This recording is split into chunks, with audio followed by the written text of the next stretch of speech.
This is Ashley of Knitting to Infinity, technical editor for knitting patterns and designer of the pattern Little Mittens. In this video I will demonstrate the rib cast on. So with a mitten cuff, they are typically worked in rib, which is very stretchy. And it makes it extra nice if you have a cast on that is also stretchy.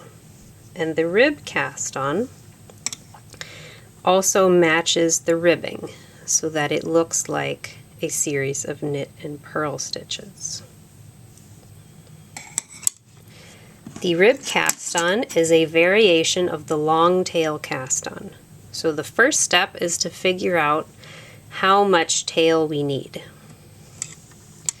So the first thing we need is to allow for this short tail that will hang off the end of the work.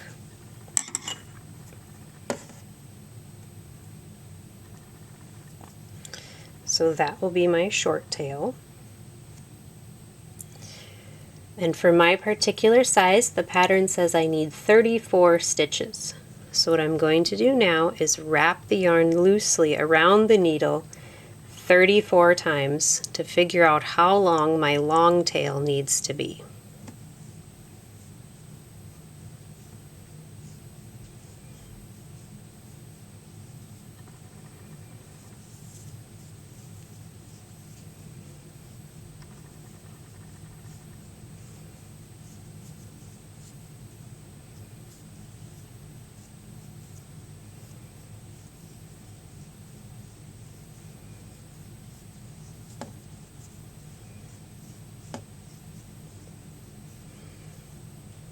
So I've gotten to 34 wraps now. So this spot right here where I stopped is going to be where I put my slip knot.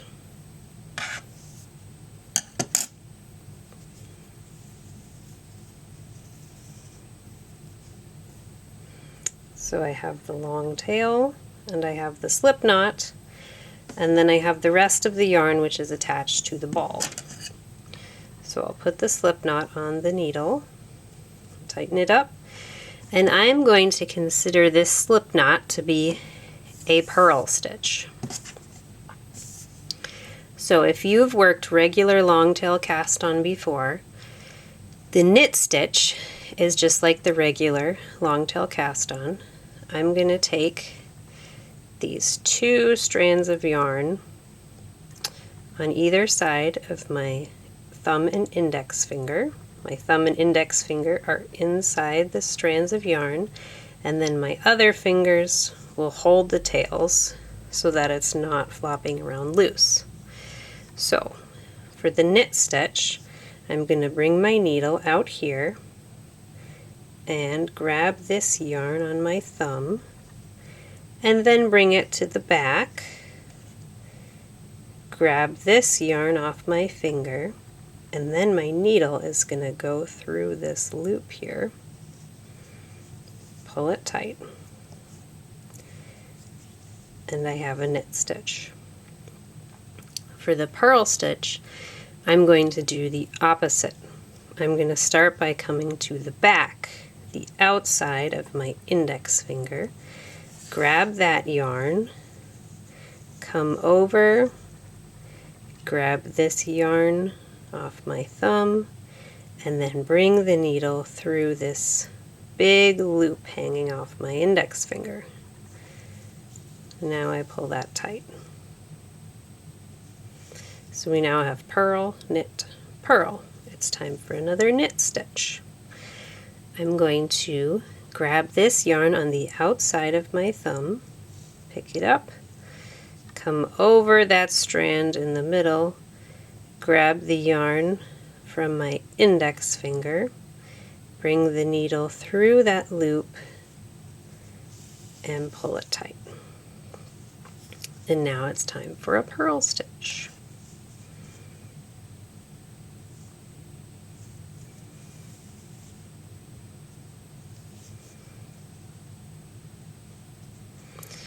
So I'm pulling these tight, but not horribly tight.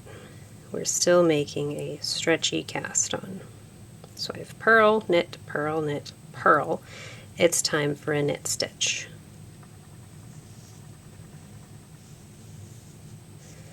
And now a purl stitch. Go to the outside of the index finger, grab the yarn,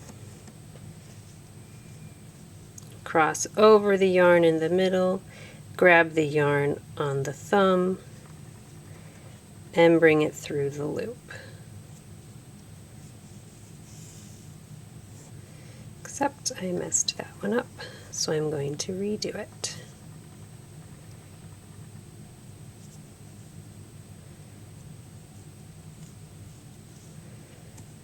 Okay.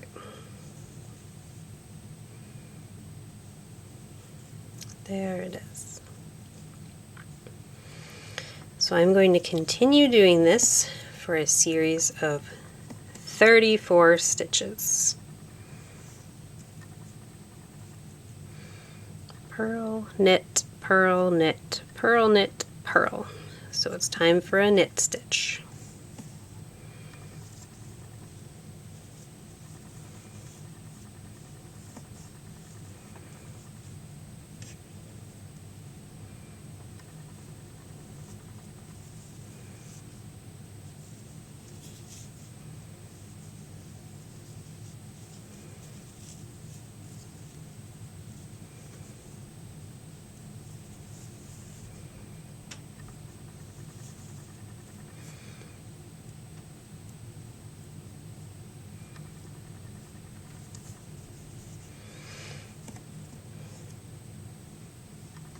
Try turning it a little to a different angle.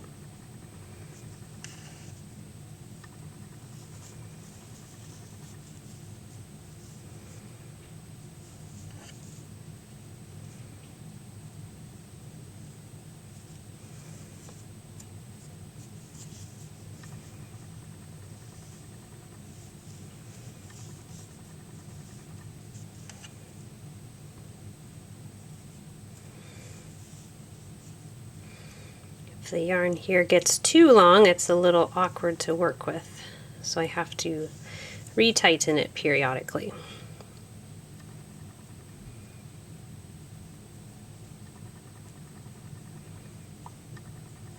"15 stitches.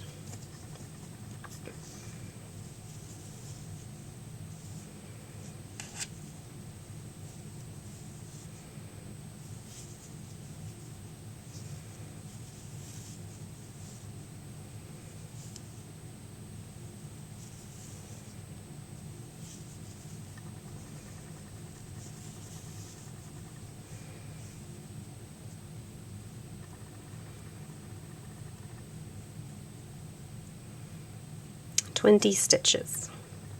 Let's see if we can get a close-up of this. You can see it is alternating knit and purl. The purl ones they have a bump facing us.